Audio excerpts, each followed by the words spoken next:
मिररवरच्या 21 days चॅलेंजमध्ये तुमचं सगळ्यांचं मनपूर्वक स्वागत. तुमचा सगळ्यात मोठा प्रॉब्लेम बाहेर कुठे नाही आहे, तर तो तुमच्यामध्ये आहे. लोकांनी नाही तर तुम्ही स्वतःला जास्त हर्ट केलेला आहे. तुमचा स्वतःशी होत असलेला संवाद तुम्हाला क्वाइटली डिस्ट्रॉय करतोय. पटतंय का? हो, आजचा विषय आहे इनर क्रिटिक. इनर क्रिटिक म्हणजे तुमच्या मनातील तो आवाज जो सतत तुमच्यावर टीका करत राहतो. आपला स्वतःशी संवाद कसा असतो हा फार महत्त्वाचा आहे. तुम्हाला असं काही सांगताय का की मी पुरेशी चांगली नाही आहे, मी खरंच किती मूर्ख आहे, एखाद्या गोष्टीमध्ये आपल्याकडून चूक झाली, अरे चा मी खरोखर किती बावळट आहे, किंवा मला काय वाटतं हे मला कुणीच विचारत नाही, मी कशी शहाणी आहे, हे जग सगळं वाईट आहे. मग हा इनर क्रिटिक काय करतो माहिती का? तर तुमच्या ज्या चुका आहेत तो वाढवून तुम्हाला दाखवतो. तुमच्यामधला जो आत्मविश्वास आहे तो कमी करतो. आणि हा आवाज बहुतेक वेळा कुठून येतो?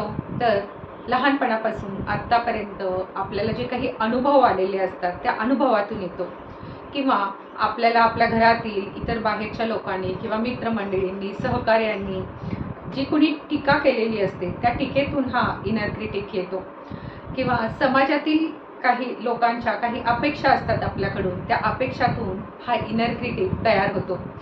याच टीकाखोर नजरेने तुम्ही सगळ्या जगाकडे पाहत राहता. मग तुम्हाला स्वतःमध्ये जसा दोष दिसतो तसा इतरांमध्ये सुद्धा दोष दिसतो. सगळीकडे वाईट गोष्टीच दिसायला लागतात, सगळ्या त्रासदायक गोष्टी दिसायला लागतात, व्यक्ती दिसायला लागतात, आणि मग सतत तक्रार करणारे एक व्यक्ती तुम्ही बनता. मिरर वर्कमध्ये आपल्याला इनर क्रिटिक कसा हाताळायचा आहे?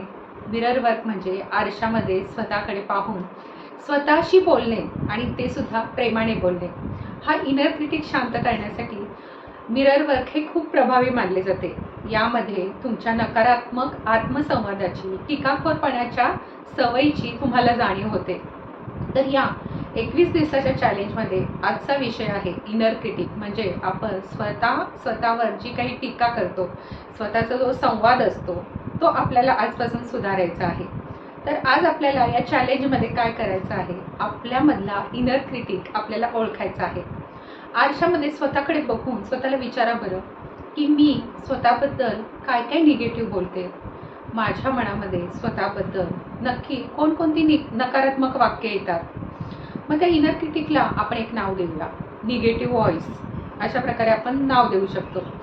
मग जो इनर क्रिटिक आहे त्याला विरोध न करता पहिल्यांदा त्याला ॲक्सेप्ट करा.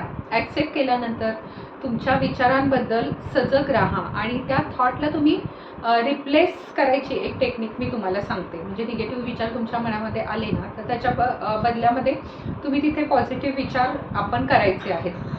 समजा कोणत्या तरी गोष्टीची तुम्ही सुरुवात केली आणि त्यात तुम्ही अपयशी झालात, किंवा त्यात तुम्हाला यश मिळालेलं नाही, तर तुम्ही स्वतःला असं सांगू शकता की मी अजून शिकत आहे आणि मी हळूहळू प्रगती करत आहे.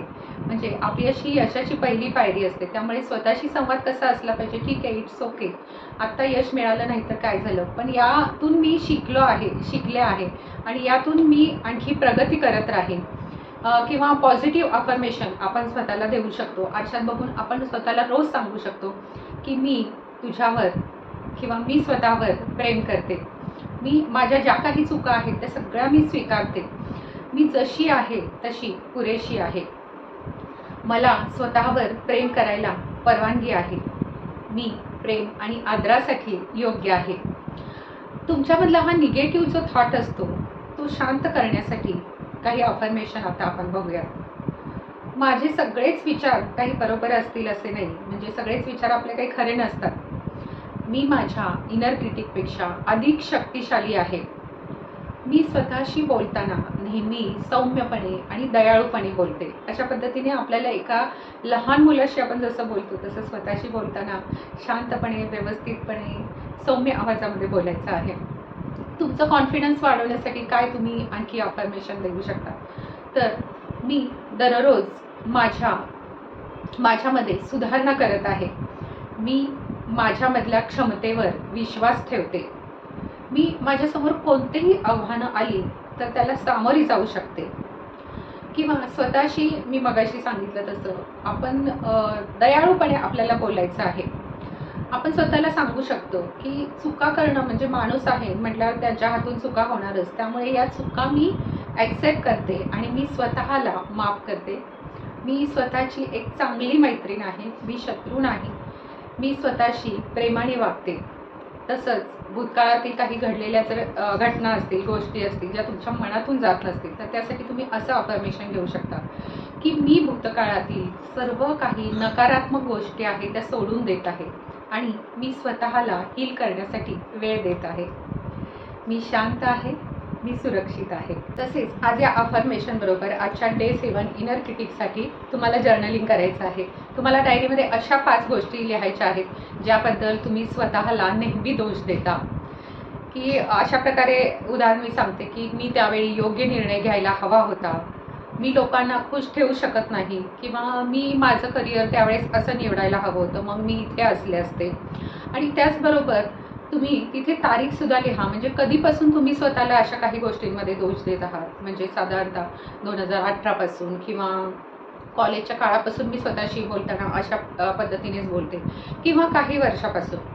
बघा, विचार करा, म्हणजे इतका मोठा काळ आपण स्वतःला दोषच देत आहोत. मग यातून खरंच काही चांगला बदल घडलेला आहे का? फक्त झालं काय माहिती का, की अशा प्रकारचा तुम्ही स्वतःबरोबर विचार करून तुमचा स्ट्रेस जो आहे तो वाढवत आहात. तुम्हाला त्या सगळ्या गोष्टीबद्दल खंत वाटते, दुःख वाटते. तुमचा जो कॉन्फिडन्स आहे तो कमी होतो या सगळ्या गोष्टींमुळे. आणि त्या प्रत्येक गोष्टीसमोर तुम्हाला आजपासून काय करायचं आहे अशा गोष्टी लिहून काढा आणि त्या प्रत्येक गोष्टीसमोर एक सकारात्मक स्वयंसूचना लिहा. उदाहरणार्थ त्यावेळेस मी चुकले, एखाद्या गोष्टीमध्ये तुमच्याकडून चूक झाली असेल तर तुम्ही स्वतःला असं सांगू शकता, मी यातून शिकत आहे आणि यातून पुढे आणखी एकदा मी प्रयत्न करून सगळं काही चांगलं करणार आहे. किंवा तुम्ही एखाद्या गोष्टीमध्ये अपयशी झालात तर तुम्ही स्वतःला असं सांगू शकता की मी सतत प्रगती करत आहे. तुम्हाला असं वाटत असेल की मी पुरेशी नाही आहे, तर स्वतःला असं सांगा, मी जशी आहे तशी मी पुरेशी आहे, जशी आहे तशी मी छान आहे. आणि जेव्हा तुम्ही असे पॉझिटिव्ह अफर्मेशन त्या नकारात्मक गोष्टींसमोर लिहिता तर ही सगळी यादी तुमच्यासोबत सतत ठेवा. आणि जेव्हा जेव्हा तुम्हाला स्वतःबद्दल नकारात्मक विचार येतात, स्वतःच्या विचारांबद्दल सजग राहा आणि जेव्हा असे विचार येतील तेव्हा ते पॉझिटिव्ह अफर्मेशन तुम्ही नक्कीच वाचून काढा. आणि हे एकदा करून चालणार नाही आहे, हे तुम्हाला तुमची सवय बदलण्यासाठी वारंवार करावं लागणार आहे.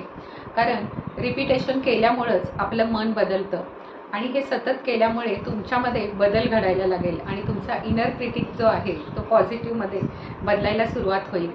तुमचा इनर क्रिटिक करण्यासाठी एक खास असं मेडिटेशन आहे ज्याची मी डिस्क्रिप्शन बॉक्समध्ये लिंक दिलेली आहे, तर ती नक्की वापरा आणि ते करून पहा. या 21 डे चॅलेंजचा माझा उद्देश हा आहे की आपल्या स्वतःबद्दल सजगता वाढवणे, सेल्फ लव्ह वाढवणे, किंवा आपल्यामध्ये जे काही निगेटिव्ह थिंकिंग असतं स्वतःबद्दल ते कमी करणे, आपला जो आत्मविश्वास असतो तो वाढवणे आणि स्वतःचं इमोशनल हिलिंग करणे, या सगळ्या गोष्टी यामध्ये येतात. आणि हाच उद्देश माझा हा व्हिडिओ करण्यापाठीमागचा आहे. आणखी एक महत्त्वाची गोष्ट म्हणजे तुमचा जो इनर क्रिटिक आहे तो लगेच काही पूर्णपणे नाहीसा होणार नाही, पण तुम्ही त्याला कंट्रोल करायला शिकता. म्हणजे तुम्ही तुमच्या विचारांबाबत सजग होता. जेव्हा असा विचार मनात येईल तेव्हा पटकन तुम्ही त्याच्याबाबत सजग होता आणि त्याला पॉझिटिव्हमध्ये तुम्ही बदलता. आणि जेव्हा तुम्ही अशा पद्धतीने कंट्रोल करायला शिकता तेव्हा त्याचा तुमच्यावर जो होणारा परिणाम असतो तो कमी असतो. त्यामुळे सकाळी उठल्यावर आणि झोपण्यापूर्वी 5 ते 10 मिनिटे आरशामध्ये पाहून हे मिरर वर्क तुम्ही नक्कीच करा. कारण प्रत्येक अफर्मेशन जी आहे ती 3 ते 5 वेळा रिपीट करा, फक्त एकदा म्हणून चालणार नाही. आणि जर तुम्ही एकांतात असाल, कुणी आजूबाजूला नसेल, तर तुम्ही मोठ्याने स्वतःकडे पाहून या अफर्मेशन नक्कीच म्हणा. आणि हे म्हटल्यामुळेच तुम्हाला बदल दिसणार आहे. सुरुवातीला काही गोष्टींमध्ये तुमचं मन म्हणेल की हे सगळं जे आहे ते सगळं खोटं आहे, हे असं कधी होत असतं का? तेव्हा स्वतःला सांगा की तरीसुद्धा स्वतःला सांगा, त्या आपल्या विचारांशी भांडू नका, फक्त अफर्मेशन चालू ठेवा. स्वतःवर टीका करून काहीही मिळत नाही, पण स्वतःशी जेव्हा तुम्ही मैत्री करता, स्वतःशी सुसंवाद साधता, तुमचा स्वतःशी संवाद जेव्हा चांगला असतो, तुम्ही स्वतःवर टीका करत नाही, तेव्हा तुमचं आयुष्य बदलू लागतं. तर आजपासून स्वतःशी थोडंसं प्रेमाने वागायला सुरुवात करा. आणि जेव्हा तुम्ही असं कराल, फक्त 7 दिवसामध्ये तुम्हाला बदल दिसेल. फक्त तुम्ही दिवसातून 3 ते 4 वेळा हे मिरर वर्क करायला पाहिजे. आणि जर तुम्हाला हा व्हिडिओ आवडला असेल तर त्यांनाही सेंड करा, ज्यांना हे ऐकण्याची गरज आहे. अशाच छान छान व्हिडिओसाठी माझं चॅनल सबस्क्राईब करायला विसरू नका. पुन्हा भेटूया अशाच एका नवीन संकल्पनेसह पुढच्या या 21 डेज चॅलेंजमध्ये. हे चॅलेंज तुम्ही स्वीकारलं आहे आणि तुम्ही हे करत आहात असं मी गृहीत धरते. पुन्हा भेटूया. धन्यवाद.